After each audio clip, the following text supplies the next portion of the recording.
It's a busy day today. Don't believe me? Check out my block. Oh, take a look at all this hustle and bustle. These people could use some compassion. Compassion is caring enough to do something about someone else's need. But who has time for compassion when you're so busy all the time? I mean, it's the same every day. Get up, get dressed, Pop-Tart for breakfast, school, lunch, more school. Then there's homework, video games, a few selfies, dinner, music practice, and bed. And then the alarm goes off and you start all over again. It's not just you that's busy. People are busy everywhere you look. Moms and dads, business people. Buy all the things. Servers, you have the iced tea with no lemon. You have the lemonade with no ice. You have a cup of ice with no tea and a slice of lemon, right? It can seem like there's not enough time to show compassion. But as you'll see with Jesus in today's story, sometimes you have to make time. Pop-Tart me. Yeah. See it of you. The Bible. It's 66 books of history, stories, letters, and poetry that fit together to form God's one big story. The epic adventure of how He created us and loves us so much that He made a way to rescue us. As we travel through the Bible, from Genesis to Revelation, we discover people who met God and found their lives changed forever. Now, for an amazing story, inspired by the book of Mark, chapter 10. Verses 46 through 52. Jesus spent time with people of every kind from every background. He answered trick challenges from important religious leaders and sincere questions from rich men. Sell everything you have. Give the money to those who are poor, then come follow me. Jesus didn't hesitate to welcome kids. Let the little children come to me. He was endlessly patient with his own friends when they argued about who should be first. The Son of Man did not come to be served. Instead, He came to serve others. Even as Jesus made his last journey to Jerusalem, He didn't let what was ahead distract Him from the people He met along the way. Hey Jesus, this crowd we picked up in Jericho is really slowing us down. Want to pick up the pace? But Jesus didn't try to shake off the crowds that followed Him. It's Jesus. Hey, Jesus. A short way ahead, a man named Bartimaeus sat by the road on a torn and dusty mat. He stretched out his arms desperately, hoping someone would drop a few coins in his empty hand. Please, help me. Bartimaeus was blind. There was no work he could do to earn money, so he depended on the kindness of strangers passing by. The crowd quickly surrounded him. He's right there! It's him. I see Jesus. I swear I see him over there. Jesus? Bartimaeus had heard of Jesus. He'd heard stories of sick people who'd been healed by Jesus, and in his heart, he believed they were true. Jesus!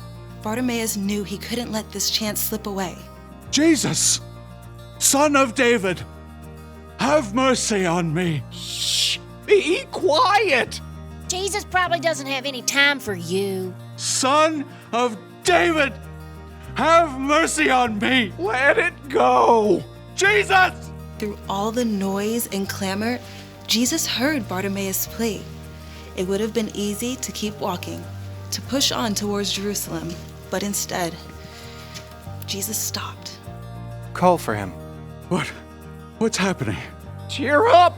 On your feet! Bless your heart, Jesus is actually calling for you. Me?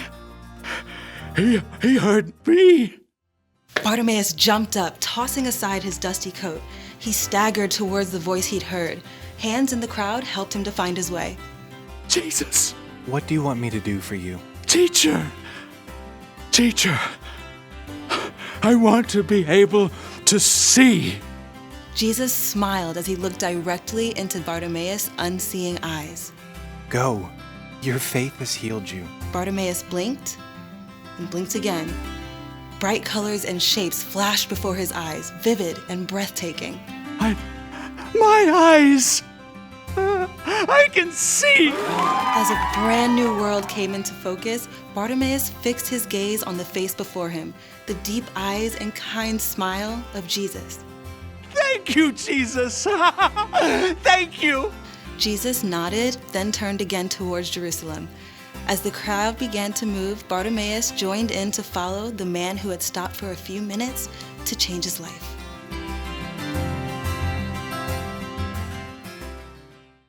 Jesus was very busy. He was busy teaching people and performing miracles. Crowds of people followed him wherever he went. So when a blind man named Bartimaeus cried out to Jesus, people told him to stop. Jesus doesn't have time to help. Somehow, through the noise of the crowd, Jesus heard Bartimaeus and made time to heal him. That means if we're followers of Jesus, sometimes we need to make time to help others.